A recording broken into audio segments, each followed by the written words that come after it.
Hi, welcome to Season 4 of Dying to Tell You. My name is Cody Huffstedler, and I'm the host of the podcast. I'm a palliative care chaplain, and I worked on an inpatient palliative care team for over a decade in Denver, Colorado. I started Dying to Tell You hoping to allow listeners to have a look into the kinds of conversations I was having with patients who were facing their own mortality. If this is your first time listening, welcome. I hope you have as much fun and learn as much from these amazing guests as I have.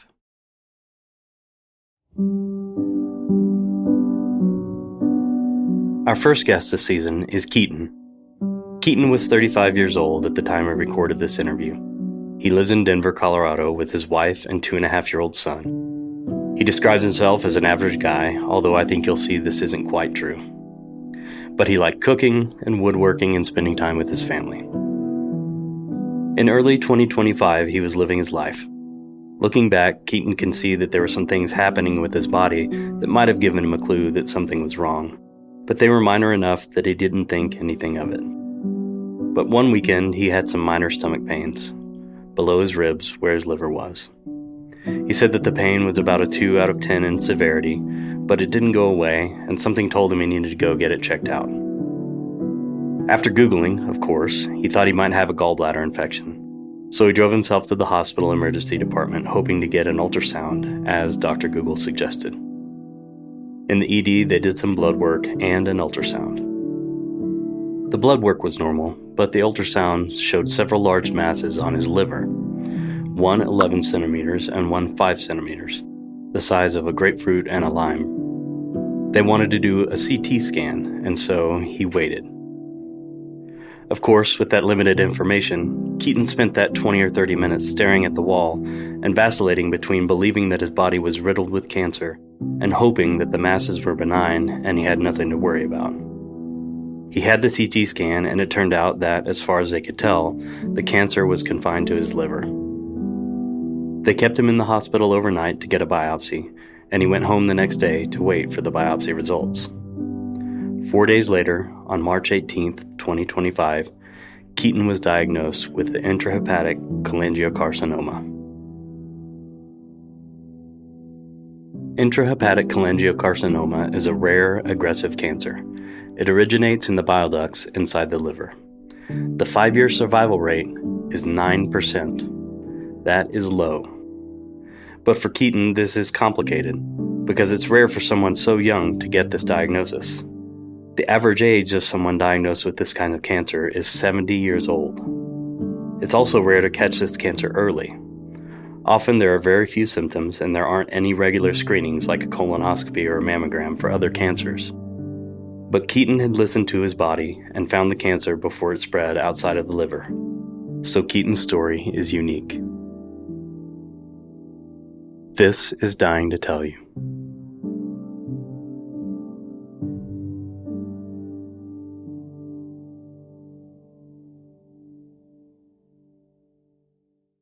I'm Keaton. I'm 35 now. I'm a husband and father to a 2.5-year-old son. I am, I think, a pretty average guy from Colorado. I had kind of made a point early on to tell doctors specifically, I don't want to hear how long you think I have to live. I don't want a number, whatever, because that's not me. And I told him that, and he said, don't worry about that. You're going to live a long time on treatment. And I said, what was that? What was that last bit again? He said, yeah, you're going to live a long time on treatment. And I said, oh, I mean, it kind of sounds like I'm going to be on treatment for the rest of my life. And he was like, yeah. I mean, yeah.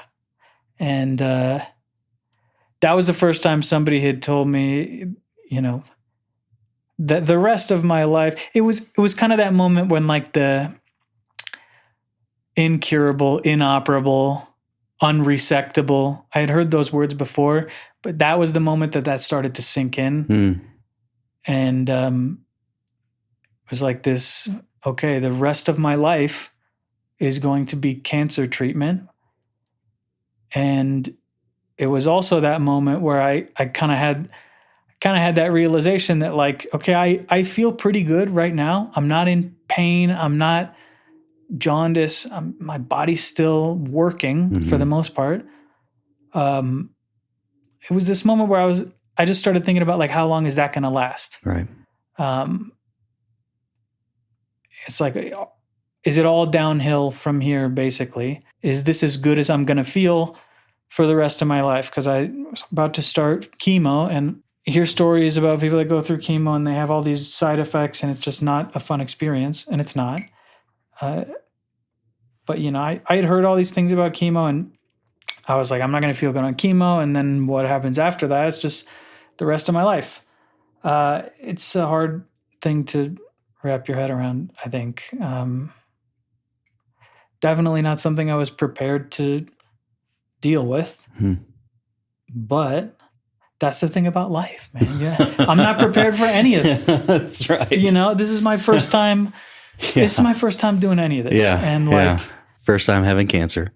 First time having cancer. Being first this time, age. Yeah. First time being a dad. Yeah. And I don't know. I feel like I should remind myself that more often because I feel like I should have it all figured out. And I feel like it's a common thing to, you know, I feel like it's common to be like, I'm 35 years old. I shouldn't have all the answers. And I just don't. And like, that's totally normal. And no, that's great. I mean, I'm 46. I've got about a decade on you. I also don't have all the answers. And this is still my first time, right? I mean, and you know, whenever I get sick, whatever that might be, it will be my first time doing it too. And you shouldn't have all the answers, but it is one of those things that you feel like you should have it all together.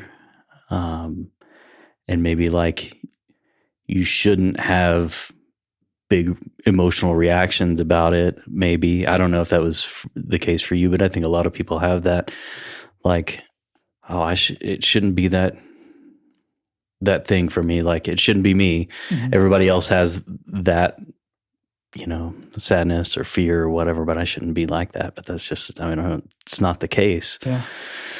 So you had heard from other oncologists, like the words incurable or inoperable, but the doctor in New York saying, like, basically you're going to be on cancer treatment for the rest of your life, hit different than any of the other conversations. Yeah. Fear. 100%. Yeah. A lot of fear. I find that it goes back to what we were just talking about, right? When I don't have the answers to something, my brain likes to make up what those answers are. Of course. And so when I hear cancer treatment for the rest of your life, I don't know exactly what that looks like. Yeah. So what were you making up? I'm picturing me being sick, me being tired, me not having the energy to do things that I enjoy, not being able to be present in my life and with my son because I feel sick, right? You know, and that's sort of how I pictured the rest of my life at that point. And I was definitely not ready for my life to look like that. So there was definitely a lot of fear. There was definitely a lot of anger, a lot of why is this happening to me? Mm-hmm. What did I do to deserve this? Mm-hmm. And also anger because what did my son do to deserve this? Yeah, you know, right. What did my wife do to deserve this? Right. Yeah, it's not only affecting you, right? Yeah. And I still don't have answers to those questions. And I don't think there are answers to those questions, right? I don't think I did anything. I don't think there's anything I could have done differently to avoid this. I think it's just one of those things that I got very unlucky in some ways, but I also think in a lot of ways I got very lucky. And I think I still am very lucky. And, you know, I mean, for whatever reason, I decided to go to the ER that day and they found these tumors, and that's shitty and that's unlucky. But I think about everything that's happened since then, you know, finding out that I have, you know, a genetic mutation that's targetable, being possibly eligible for transplant now, almost a year later. I just like all these things that are, I mean, you can only view them as lucky, or like, I don't know if luck is even the right word, but fortunate. Yeah. Yeah. But there was a lot of fear, and after hearing that, and a lot of anger. Yeah. Sadness. Yeah. And grief, but sadness and grief. I didn't really understand what I was grieving though. Because I hear people talk a lot about grieving your old self before cancer. And I think about that and I'm like, well, I don't know if I really even knew who my old self was fully. You know, I think I was still figuring that out. I think I was stepping into I think I was still in the process of becoming who I'm supposed to be. You know, I was stepping into being a dad. I was stepping into being a husband and kind of like this new chapter of my life and all the uncertainties that come along with that. And now I've got this thing thrown at me that I've got to try to figure. So there was definitely grief of like the pre-cancer life. But if we talk about like, oh, I was this person before and I'm this person now, I don't know if I have a great answer for like who was that person before. I've heard people talk about grieving the life that they thought they were going to have. Yeah. So like you have this story in your head about, you know, being a dad, how you're going to be a dad, how you're going to be your husband, how that life is going to play out. And this thing happens, this diagnosis happens, and that's a plot twist in the story that you weren't expecting. And so the whole story changes at that point. So having to let go of that, what you thought, especially in that moment when he says, you know, you're going to spend the rest of your life on cancer treatment and you're making up how that story is going to look. And, you know, all that, having to let go of all of that, whatever it was that you had in mind. I think a lot of people grieve that probably without even really being able to put words to it. For sure. Forever, what does it mean if I'm only alive? Is that a life worth living? Felt every emotion, from every degree of ups and downs. Seen 1,000 orange reds turn olive brown. Yeah. So how did it play out? I mean, you're here. Yeah. We met with this specialist in New York, and at the time we were scared. I had no idea what to do. I was Googling a lot, and there are very scary numbers and statistics on Google, and I was kind of freaking out. And he's like, well, I need to, whoever's the most experienced, I'm going to that person. So within a few weeks after my diagnosis, we were packing up our house and we moved temporarily to Connecticut so that I could start treatment at Sloan Kettering. Did you have any temptation to just go, maybe I shouldn't start cancer treatment right now because I feel fine, and as soon as I start cancer treatment, I'm going to feel like shit? I don't think that ever came up for me. Okay. That's all. I was just sitting here thinking, man, it would be hard for me going in. I know this is happening, but I don't feel it happening. And I'm about to walk myself into treatment that is going to make me feel terrible. And this dude just told me that I'm going to be on it for the rest of my life.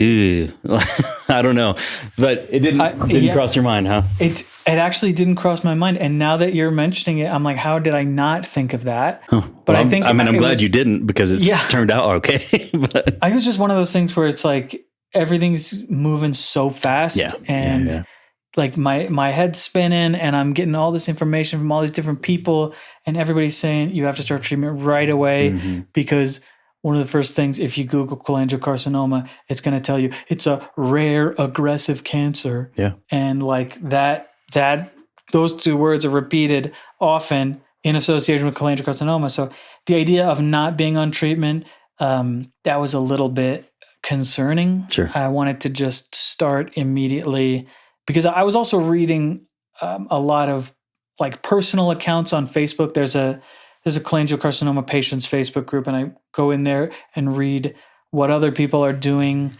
what's worked, what hasn't worked, that kind of thing.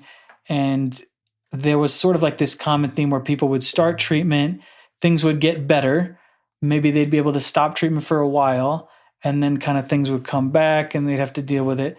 So I was hoping that maybe that would kind of be what happened for me. I was hoping I could start treatment, maybe shrink these tumors a little bit and get a little bit better for a little bit. And then, I mean, it's not really like a cure, so to speak, but I was thinking, maybe things can improve a little bit and buy some time, I guess.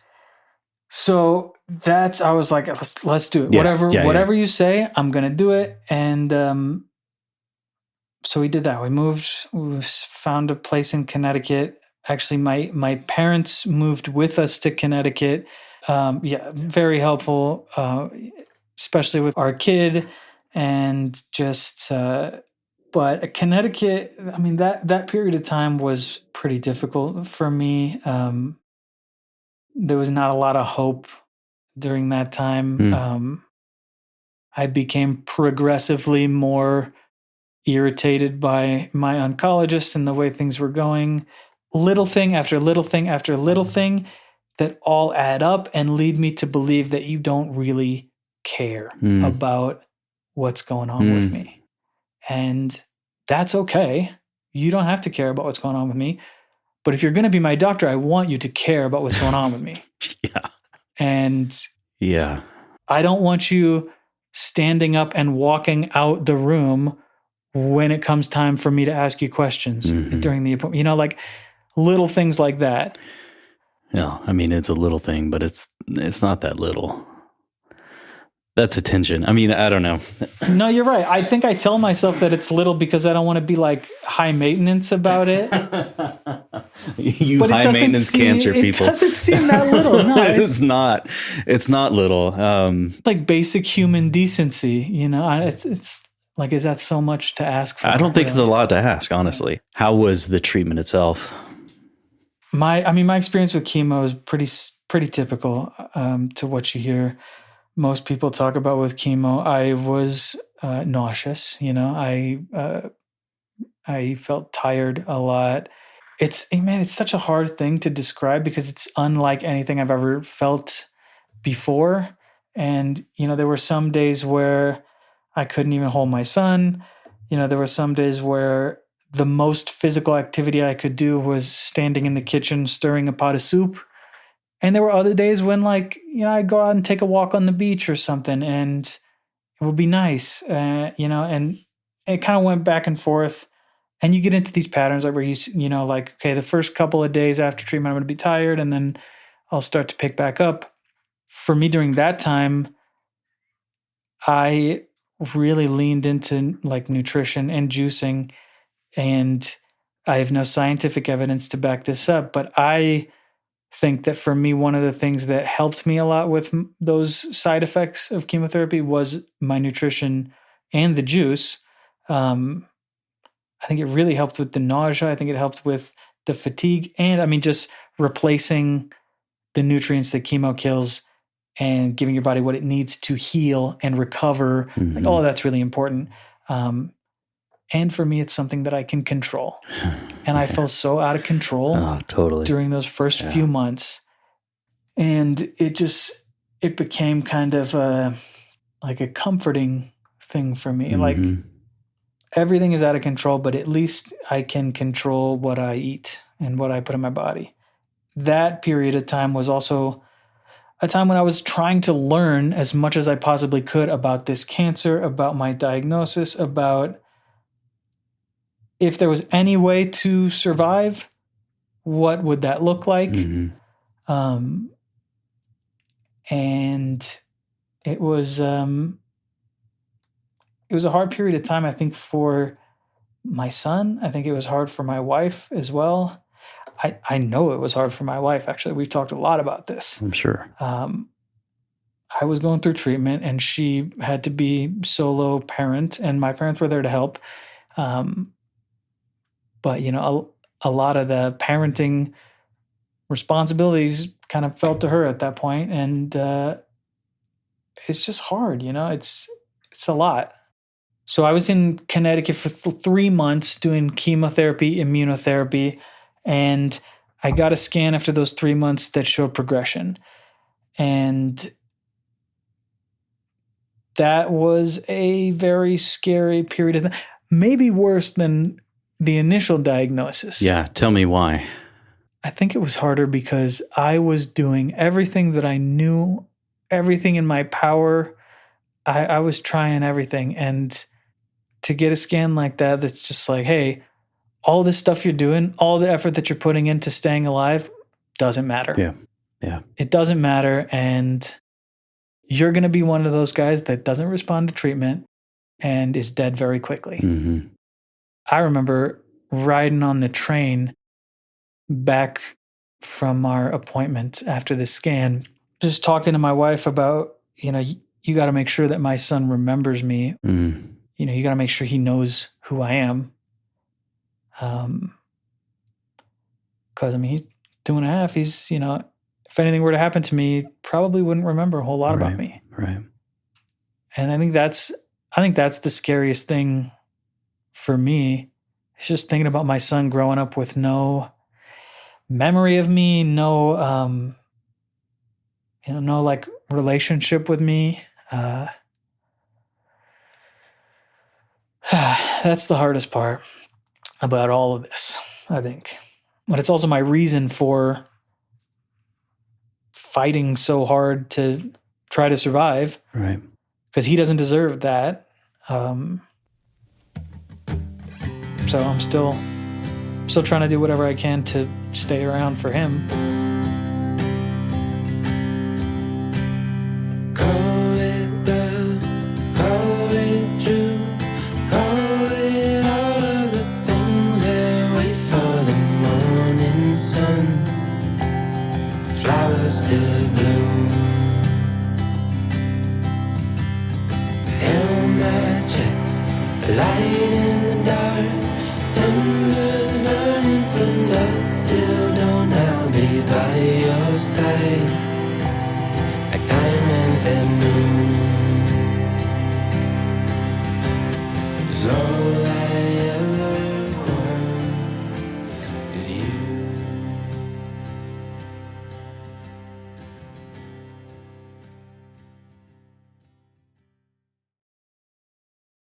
We ended up getting connected with a mentor through the Cholangiocarcinoma Foundation. And he's a guy who had a liver transplant and is alive 5 years later. I was like, that's what I want to do. That's my goal. That's my North Star. And did you ever mention that to this oncologist at Sloan Kettering? I did, actually. I said, you know, I think liver transplant might be my best option. And I was told basically, we're not there yet. Okay. How did you get to further exploring that? Or, yeah, what were your steps toward that? Well, I first had to find a place that would do it. Mm-hmm. And Mass General in Boston is one place that I know does transplant for cholangiocarcinoma. So I went there and I met with a doctor there, and she kind of outlined the criteria for me about what it would take to get me to a place where they would even look at me for transplant. And I think she said, like, my tumors would have to be 3 centimeters or smaller. And at that point they were 11 centimeters. Yeah, right. Yeah. And you know, no spread outside the liver, those kinds of things. The disease would have to be stable for 6 months. So I heard that criteria, and I was kind of like, okay, that seems like a goal that may be unachievable for me, because I had these tumors that were so big. 6 months of stability with cholangiocarcinoma is That's a lot. it's a lot. It's a lot to ask for. It's a lot for most cancers. Yeah. Yeah. And I was like, okay, I don't know if I'm going to get there, but I am going to try. And we ended up talking to a few other doctors, and I think maybe it was this doctor at Mass General that told us about Houston Methodist, and their transplant program is like trying to push the boundaries, I guess you could say, for transplant with cholangiocarcinoma, and they have a lot more relaxed requirements for who they'll consider. Still needed to be no spread outside the liver, and they like to see control for 6 months before transplant, which is understandable because if there is cancer somewhere else in the body and it comes back after transplant, it's not good, obviously. That's kind of what led us over there to Houston Methodist and that program. And I know that my team at MD Anderson meets regularly with the transplant team at Houston Methodist, and they kind of have this program where like MD Anderson will refer people to Houston Methodist for transplant. And that worked out for me because that ended up being my next oncologist. It was at MD Anderson, and he ended up being the only one who would, I guess, fight for me with this drug. And at that point, I looked back at my genetic testing, and that's when I found this NRG1 fusion mutation that I have, which is another. I mean, we talk about being lucky. Like this is a mutation that's present in like 1% of tumors, and I happen to have it. And there happens to be a drug that was approved in 2023 that's like targets this mutation. In those few weeks after the scan that showed progression, I met with like 5 or 6 different oncologists. Each one of them recommended like second-line chemotherapies, and we were talking about clinical trials, and we were talking about the hepatic artery infusion pump, which is like a hockey puck-sized device that gets implanted into your stomach, pumps chemo directly through the hepatic artery into your liver. All of these things just like didn't sound fun to me. Like I wanted to avoid them if possible. I had heard, second line chemotherapies like FOLFOX and FOLFIRI were just not well, fun. They're second line for a reason. Right? Yeah, they're not the most effective. Yeah, and there's I've heard more side effects like nausea, fatigue, all that stuff. Sure. Every oncologist that I met with, I would bring up this NRG1 fusion, and I would say, like, we found out that there's this drug that might treat it. Is that an option for me? And most people were like, nah, that's not an option. Or like, let's keep it in the back pocket because it might be an issue with insurance and blah, blah, blah. And that wasn't really a good enough answer for me. I was like, look, I'm trying to stay alive, and I want to do whatever it takes to do that. And if this option is good, if this option could potentially be more effective than chemo with fewer side effects and better quality of life, I would like to push for that. And I don't care about insurance. Yeah. And I don't care, maybe I'm your first patient that's ever tried this drug. I don't care about any of that. I'm going to do it because I feel like it's what I have to do because I'm trying to stay alive. A lot of oncologists were like, let's wait and see. Let's try these other things first. And I said, no, that's not good enough. And my doctor at MD Anderson was the only doctor that said, yeah, okay, well, let's try it. I'm willing to fight insurance with you. And he was, and it turned out to be a big fight with insurance. But man, I mean, I'm glad that I'm glad I pushed for that. That's one of the most important things that I've learned over the past, it's been almost a year now. I might be onto something with my own gut instincts. Mm-hmm. I'm not right all the time, but a lot of times in the past, I would have these gut instincts about something, and I would find a way to convince myself that it's not, that whatever's happening is not actually happening the way that I'm seeing it. I think I've gotten really good at gaslighting myself and saying like, no, whatever you're feeling, like it's not all that bad. And I did that with this oncologist. It's my first time. I don't know anything. He's not that bad. I had these weird vibes about him from day one, from our initial meeting, and I ignored him. And just, like I wrote off some of my symptoms early on. And it's like after fighting for this drug and seeing it work for me, it's sort of like made me feel a lot more confident in trusting my own gut and trusting.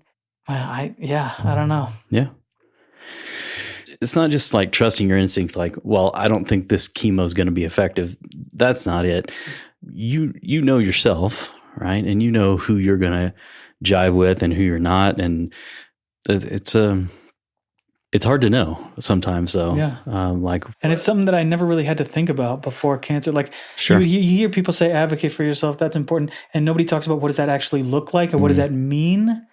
And I think, it means like putting your foot down, saying, no, I'm not doing this procedure. I think this is what we should do instead. But I think another huge part of it that people don't talk about is like being the squeaky wheel that gets the grease, so to speak. Like calling insurance 5 times a day, waiting on hold, calling the doctor's nurse's office and making sure papers get pushed from one desk to another desk. And I mean, there's been a lot of times where I'm like waiting to schedule an appointment, and I call them up and I'm like, hey, what's the deal with this? And they're like, well, we'll get back to you in a week. And I'm like, no, I'm going to call you back at 3 p.m. today. Yeah. And we'll see if there's any update. And then I'm going to call you at 9 a.m. tomorrow. And then I'm going to call you at 3 p.m. tomorrow. And then I'm going to call you at 9 a.m. the next day. And I'm going to call you at 3 p.m. And we're going to do that. And then I'm going to show up at your office. Not in like a weird, like aggressive way, but like maybe we can cut that part. I'm not going to show up at your office. No, but yeah. It's, I don't want to throw medical professionals under the bus. And also, one thing that became really clear to me in the hospital when I was working there is that for the doctors, you're one of 100. For you, you're one of one, right? You don't care about any of the other. I mean, you care, I'm sure, like about all the other people in the hospital in a way, but it's you. This is your life, and for them, this is their job, and they are there. Most medical professionals are there because they care and because they want to make a difference in people's lives. And still, even that being true, it's hard to care in the same way that you care because this is your life, and you're one of one. Like you're the only patient and I've had family members come and tell me like, this doctor doesn't get it. Like, I know there's a lot of other people. I don't care. There's a lot of other people I know, but doesn't make any difference to me. I care about my dad, right? And I want to know that you're taking care of him. And it's hard. I mean, it really is. It's hard to elicit that kind of care from people when it's not, your family or your close friend. So, and showing that you care, I think, does help bring that to the forefront for people. As long as it, I guess it could get irritating, but I think most people just see that as a need, and they want to meet your needs. Yeah, most of the time. Yeah, my experience has been like 99% of people that work in the medical field are great, and just like you said, they're in it because they want to help people. But at the same time, it's a job, and things fall through the cracks, and they forget about stuff, just like I forget about stuff at my job, and I forget to call people back, and I forget to send emails, and whatever. And the difference is, for me, it's an email, and for them, like I could die, and like the stakes are a little bit higher. They are, yeah. But that, I mean, for medical professionals, though, the stakes are higher, but it becomes so commonplace and so typical that it doesn't feel it doesn't feel that way. So, again, I don't want to make excuses for them, and I don't want to throw them on the bus, but as an explanation, it just becomes so, typical it feels like sending an email, you know? So the system is so messed up. But when you talk to a person one-on-one, they care. They want to be there. They want to help. Yeah.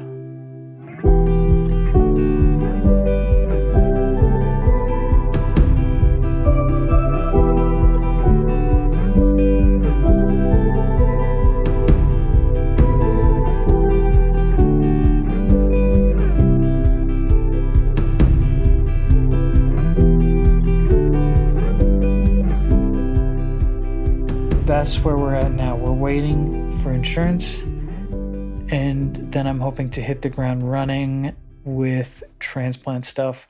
Feeling a little weird because my last scan this past week, the results were weird because it showed like my biggest tumor is still shrinking, other tumors stable, but then there were these little ones that they were like 5 millimeters and now they're like 8 millimeters, and it's like, well, I don't understand why that happened. And it's got me, again, filling in the gaps that my brain doesn't have the information to. So I'm thinking, like, okay, is it not working anymore? Mm-hmm. Is this something where they're gonna say, well, it's not under control anymore. You're not stable. No right. transplant for you, because that could also happen. Is it something where it's like, now it's not gonna respond to this treatment. It's gonna go crazy and spread, and that's gonna take transplant off the table. And I'm still processing that. I still I have every day is about 50-50, you know, from going between things are gonna be okay to things are not going to be okay at all. And that's crazy. I don't think people talk about that enough. And the stress that puts on your mind and body, and just the exhaustion of month after month of hour by hour shifting between I'm going to die and then I'm going to be okay. And yeah, it can be a hard thing to like deal with. How do you deal with it? Yeah. Well, yeah, I mean, I don't know if I have a great answer for that. What I do is I try to keep myself busy. I try to stay as active as I can be. Like video games are kind of great sometimes. You know, getting outside, doing hikes, that's all helpful. But for me, I also find that I tend to keep myself so busy with these things that like almost distract me from thinking about cancer in a way. And it works, right? I'll go for a hike. I won't think about cancer for 6 hours or 8 hours. And then there'll be a quiet, like, you know, I'll be in the beans aisle at the grocery store, and then it'll hit me, and it'll all come up. And it's weird how that happens. It's really weird. And then I think like, hey, am I not processing this the way that I should be processing this? And I don't know, that's kind of bullshit. Like, I don't think there's a right way to process anything. Probably not. Yeah, it's like those quiet moments. Usually it's like at night. Of course. You know, when the brain gets a second to calm down a little bit, that's when it's like, hey, you haven't thought about all this stuff all day. Here it is for you. You know, deal with it now. And you're like, okay, well, I wasn't ready for that, but I was planning to sleep. Yeah, but exactly. I'll just ruminate. Yeah. Yeah. Well, today, where are you? What do you think? Today I'm somewhere in the middle. Yeah. I went to soccer practice. We call it soccer practice. It's like, I mean, he's 2.5, so they just run around and there's soccer balls and play games and stuff. I did that with my son this morning, and it's weird. It's weird doing that kind of stuff. I'm trying to think about how can I explain this, because so we did soccer practice this morning, and it reminded me of a time when we were in Connecticut, and I was feeling really sick. They were going to go to gymnastics class, and I wanted to go with them because I had never been to gymnastics class with them, and And here I am thinking I'm not going to feel well enough to do anything for the rest of my life. And I'm like, okay, I push myself, go to gymnastics class. I mean, it was like a typical thing, other kids, other parents. And I couldn't help thinking about how none of these other people were worried about whether or not their kid was going to grow up without them. Mm-hmm. And it wasn't even an anger at that time. It was just like it made me very deeply sad to see my kid running around, and to think that what his life might be like, and doing stuff like that with him today. It's another, it brings up that things trigger other things and memories, and that's a memory that gets triggered every time I go to soccer practice. Mm-hmm. And that memory of me having to go into the bathroom and cry a little bit because I was just bringing up all kinds of stuff. And now I'm in a little bit of a better place today, but it still brings up that stuff. And like we have this one of those digital picture frame things that cycle through all these pictures, and a picture came up from when we were in Connecticut, and my son looked so happy. But I see, like, just seeing him in the house that we were living in Connecticut, it was like it brought some stuff up, even there for like a moment as I'm looking through the picture, and like, yeah. I think I wasn't expecting the memories to be that like powerful, or I wasn't expecting them to like really affect me in the way that they are. But they do in the quiet moments like we talked about. And I mean that's another theme for me, is like those quiet moments when stuff comes up, because I think when stuff is going crazy and the world is spinning and we got to move and take action quickly, like I'm ADHD a lot, and my brain thrives in that kind of environment, like chaotic, fast-paced, like we need to do A, B, C, and D or I'm going to die. My brain switches on, and I find that I'm able to like turn off that emotional side of things for a while I focus on like, here's the task that we need to do right now. And I was like, I'm turning that off. What I'm actually doing is like saving that for later. That's right. Yeah. At a time when it feels like it wants to be thought about, and maybe you don't have like, anything to distract you. Exactly. Yeah. I don't know how different it really is. When you're going through cancer, there's a lot more moments in between where things can come up, and I'm very good at saying, nope, we'll deal with that later.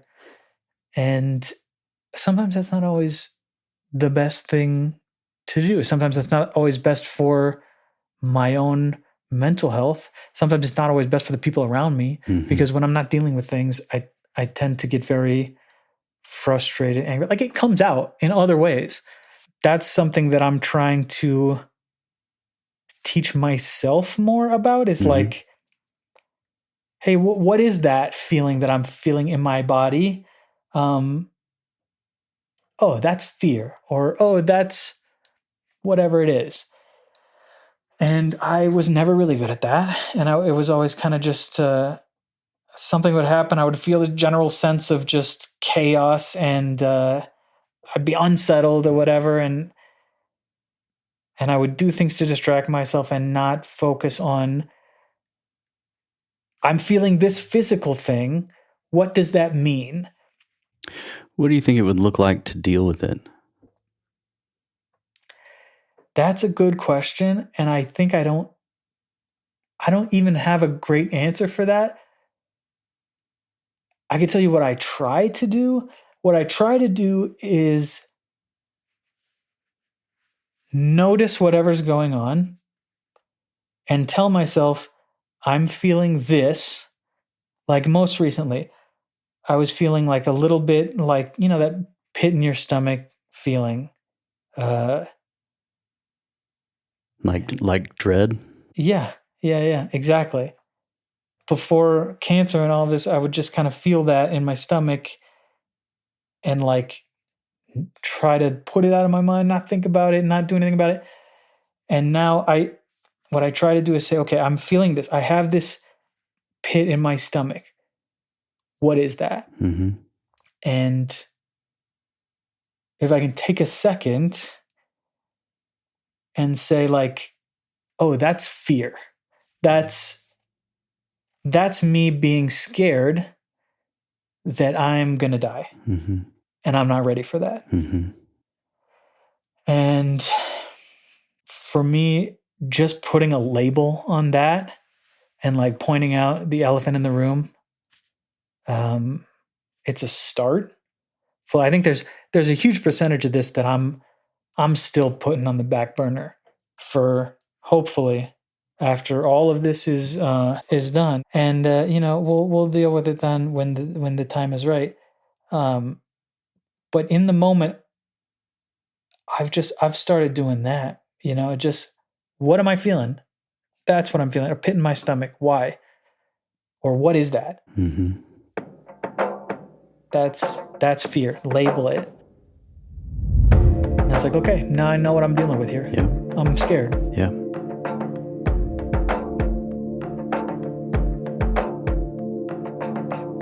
Turn it up, this is my favorite part.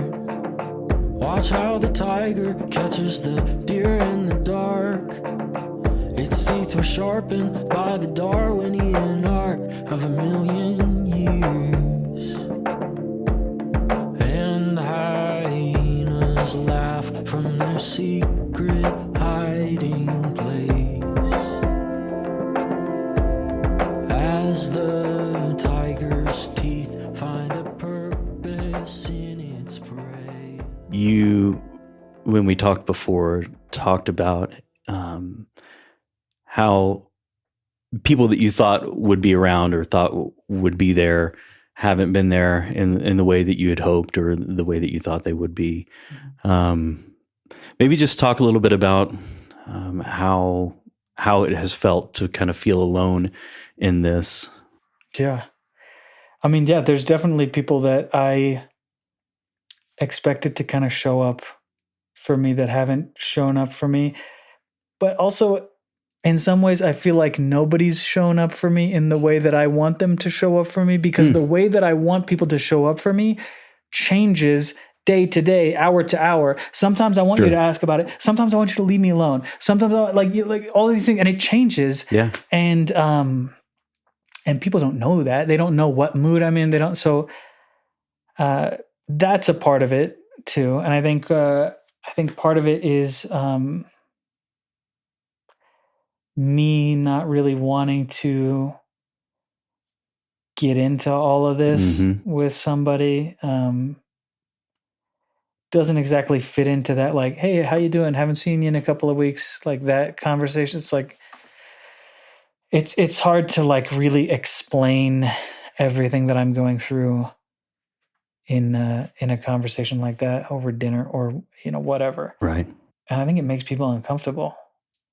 I think it makes people really uncomfortable. I think it forces them to think about their own mortality, their own situation. And so the result is sometimes they don't ask. And I get it. I don't expect everybody to be asking all the time, what's going on with and I don't want to give you a report every time. I mean, there's a certain sense of validation that you get just from somebody asking how you're doing. That it's like, hey, okay, they see that something's going on in my life, and they understand that there's some shit I'm going through, and they care enough to see that and point that out. And I don't necessarily need that all the time, but sometimes it's good to feel like someone sees you and sees what you're going through. And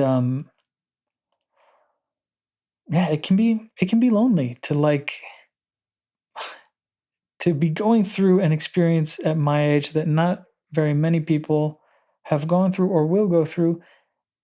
Even with my wife, it can be isolating because she'll never fully understand what I'm going through, just like I'll never fully understand what she's going through. Right.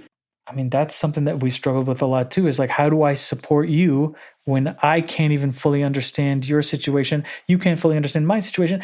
And we're both going through it at the same time. Mm-hmm. And like, we're both needing different things. And I mean, that's something that we've really kind of had to work a lot at. And, it can be really isolating, to feel like, I mean, we talked about like being on Cancer Planet. Like, it feels like you really are living on a separate planet where everything is cancer, Mm-hmm. and none of your friends are there, and they're all doing their own stuff. They're having second kids, and they're doing stuff with their careers. They're living normal lives. And in some ways, I want to just live a normal life and be just an ordinary guy that does ordinary stuff. And I don't know, part of the reason why I'm at least a little bit grateful for a diagnosis like this is because I've never really wanted to be ordinary. And I feel like this is in some ways given me an opportunity to find a new sense of purpose. And it's a similar feeling in some ways to however when my son was born. Yeah. Because I just, like, from the minute he was born, it was kind of this thing that clicked, and it was like, okay, this is my purpose. This is what I'm supposed to do, is be this kid's dad.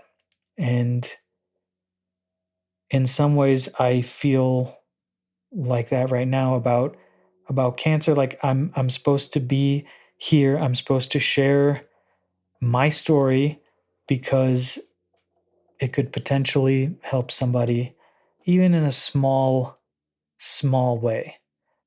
And I don't know. I hope it does. I feel like going through something like this, having to fight insurance, having to fight oncologists, having to trust my gut and like really push for that, and then to be right and to have it work and to lock in and become, I'm trying to become a person that I can be proud of. And I don't think I would have done that without this diagnosis. You know what I mean? Yeah. It's been kind of a blessing in that way, I guess. Yeah. I'm sorry you're going through it. And I'm happy for you. Thanks. Yeah. Well, that brings us to our wrapping up question. So, any thoughts on what happens when you die? I like to think that some kind of, for all energy or whatever. Hold on. I want to sound stupid when I say we're all just energetic beings. But like we kind of are. Sure. And I like the idea that maybe that energy, soul, whatever you want to call it, goes somewhere else, does something else, whether that's like come back or like go be part of the greater conscious. I don't know. I kind of go back and forth between something like that and thinking, it's just kind of lights out. In some ways, that would make life a little bit more significant, in the sense that, you only get one, right? You got to make the most of it and all of these things. Regardless of what happens after, I think what happens here now is still important. And I still want to be the best person I can, be the best father I can, be the best husband I can. Wherever I go afterwards, I think everybody agrees we kind of only get one shot here. And then I'm not going to be around for my wife, my kid, and I want them to have good memories of me, and in my son's case, any memories of me. Right. I don't know. That's probably not a very good answer to the question. I like that. I mean, I think that's. I grew up in a very conservative church, and I think that a lot of people that I grew up with would say, like, well, if there's nothing on the other side, then what's the point of, being, like you said, if this is what we got, making the most of it is of utmost importance, right? Yeah. I mean, it just, so. I think it was like Ricky Gervais or somebody that said, like, if you need the threat of eternal damnation to be a good person, then you're not a good person. Yeah. And I kind of agree with that. Yeah. Well, which is a very good segue into the last question, which is, how do you want to be remembered? No one's ever asked me that before. And I think I spent a little bit of time thinking about it. And every time I do start thinking about it, I kind of go, no, we're not going to think about that right now. And I think how I want to be remembered is depends on who we're asking. I want to be remembered by my wife and son as somebody who is kind, but also has a good sense of humor, doesn't take things too seriously, makes them feel seen, and makes them feel like they have value, and I feel like I kind of want to do that with everybody, like listen, and I want to be somebody that makes people feel seen and understood and comfortable. I think most of all, I just want to be remembered. Yeah. And remembered in a positive way. But that's not like a very interesting answer. Like nobody wants to be like, have their loved ones sitting around like, man, we're glad that guy he's was gone. a piece of shit. No, it's a great answer. I mean, the whole thing about like wanting to be remembered as someone who made people feel seen and understood, it shows how intent you are on other people. Just like, it's a very other focused way to be. Yeah. And I really appreciate that. Well, that's part of what's been so cool about, like sharing on social media. Like I hated social media. I did not want to share anything on social media or tell people that I get or whatever. But like, there's something really validating about just putting my own experience out there and then having other people say, yeah, I see you. That's same with me, like, and then it's like, okay, I'm not crazy. Other people are having these feelings too. Other people are relating to what I'm saying. And it's really cool to like have this community of people that are like, I don't know, that like, they don't know me. I don't know them, but we're connected through this shitty experience. And right. And to hear somebody say like, oh, you put words to a feeling that I've not been able to articulate. That's cool. Or it's like, I watched your video and then it helped me because of it. Like, I don't know. Yeah. Well, you recognize how lonely it feels. You get it makes the experience a little less lonely for you, but also like you're acknowledging other people's loneliness and helping them to not feel quite so lonely. Even though, like you said, I mean, your wife is the closest person to you, with you way more than anybody else. She still can't know how it is to be inside of you. And so, I mean, a lot of people just don't have anybody, and even their closest partner is not going to know nearly as much about how it feels to be inside that body. Yeah. So it's a good thing. Tell people your TikTok. Oh yeah. TikTok is just Keaton Herzer. Okay. We'll put it in the show notes. Yeah. And then do your thing. I'm also doing a fundraiser for cholangiocarcinoma Foundation. I'm trying to raise $100,000 for patients, for research. So the goal would be to climb Mount Rainier in August of 2026. Around then, I don't know. We're still figuring out logistics, but that's the plan. Climb Mount Rainier, raise $100,000 for cancer patients, get a liver transplant, survive. Those are my big goals for 2026. Pretty lofty. Yeah, read more books. Those are a few of my resolutions. But yeah, it should be interesting. I'm trying to get ready for a transplant. Yeah, and get ready for transplant. Hopefully, we're it's gonna be an adventure, and I like adventures. Yeah, I love a good adventure. Well, thanks for having me, man. Yeah, thank you. Thanks for coming all the way out here. Thanks for sharing so much. I mean, I appreciate your vulnerability and willingness to do it. Of course. It's been helpful for me. I hope it's helpful for other people. I hope so too. Yeah. That's why I'm here. Yeah. All right. So follow Keaton on social media and donate lots of money. Yes, if you can. And if you can't, take out a loan, sell your house. Yeah. Just second mortgage is always an option. Don't do those things. No. All right. Thanks, man.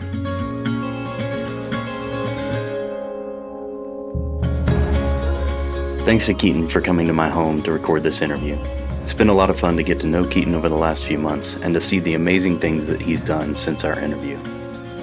We'll be recording a follow-up conversation with Keaton soon, and that will be available to our Patreon members at patreon.com/dyingtotellyu. If you're not already a member, it's free and it's a place to find our follow-up or callback episodes, exclusive video content, and a community of people interested in the lessons these guests teach us and living more thoughtful and intentional lives. As we mentioned in the episode, Keaton is fundraising for cholangiocarcinoma research by climbing Mount Rainier later this year. If you'd like to support that effort, there's a link in our show notes. And if you'd like to stay up to date on what Keaton is doing, you can find him on Instagram and TikTok at Keaton Herzer. That's KeatonHerzer. If you like what we're doing here at Dying to Tell You and find value in these stories, please make sure to rate and or review us on your favorite podcast platform and share this episode with someone you love. Thanks for listening. This is Dying to Tell You, Season 4.